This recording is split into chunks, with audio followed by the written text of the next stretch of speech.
Of all the gin joints and all the towns in the world, she had to walk into mine. Yours, huh?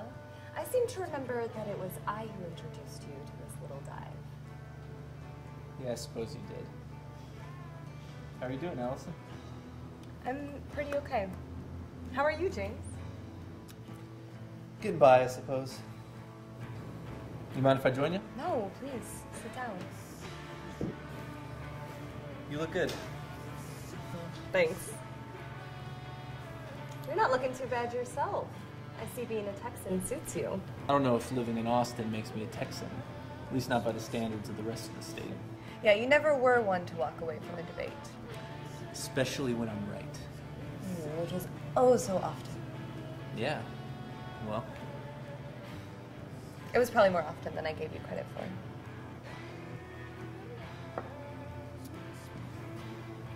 Do you still make your way to this place? No, not as much as I would like to. I moved out of the neighborhood a while ago, and I don't know. I guess I was just in the mood for some nostalgia tonight. Do you still design pillows and blankets? Yeah, I'm still designing pillows and blankets. Very cool.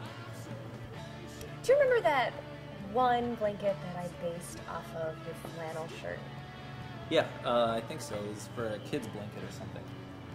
Anyway, it ended up being a big seller. Oh, so I should be expecting a cut of those sales. Why don't I get the next round and we'll call it even? Deal. What are you drinking anyway? 312. Sounds about right. They don't have it in Austin. Yeah, speaking of which, what brings you to Chicago? A wedding. Oh, yeah? Whose? A guy I used to work with at the restaurant. Jan, guy with the girl's name. You remember him? Yeah. Was he the DJ? Yeah, that was him. One night after the close, I taught him how to text, and his courtship with his soon-to-be fiancée flourished because of it. They want me to tell the story tomorrow night at the reception. Well, good for them. Yeah, it should be fun to hang out with the old gang again. I'm getting married.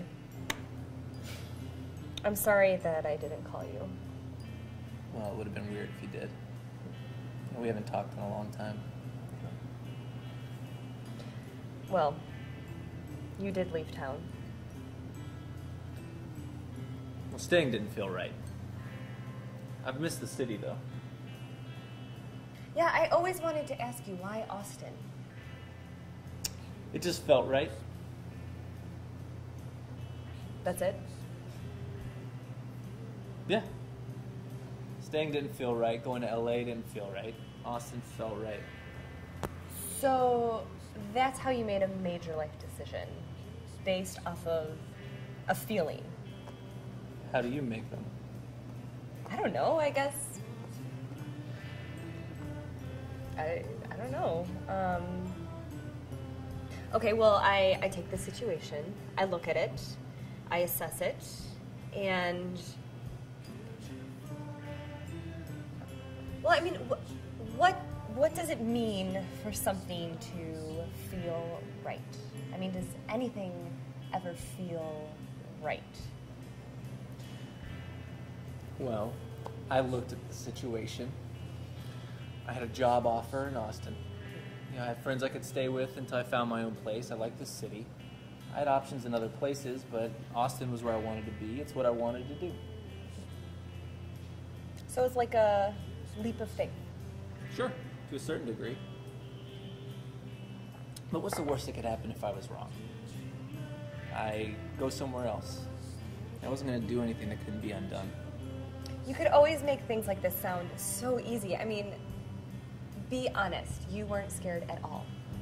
Sure, I was scared, but that comes with the whole taking a risk thing.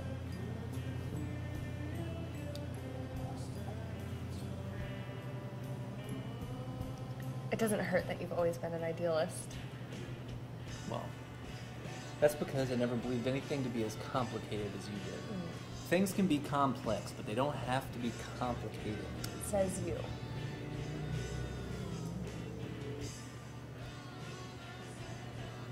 So are you scared? About what? Well, you're about to make a pretty big life change, but with a ring on your finger. No, I'm not scared. I guess I don't really know what I am. Well, okay, I mean, I guess, I don't really know.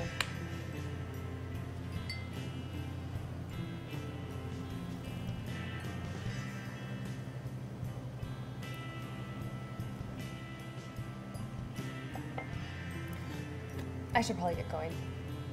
Me too. I'll walk you out. Thanks.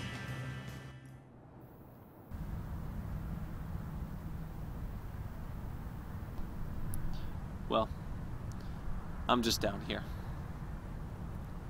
I think I'm just gonna catch a cab. It was good seeing you again, Allison. Yeah. It was really good to see you too, James.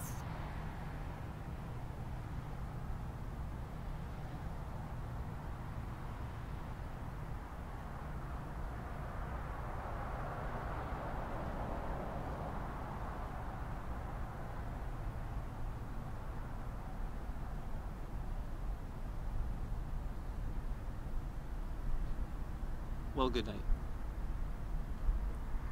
Should have been me, Allison.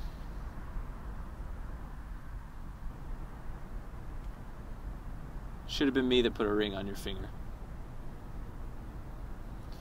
Sorry for everything I did that kept that from happening. Not much has felt right since then. For me, anyway. I know what you mean.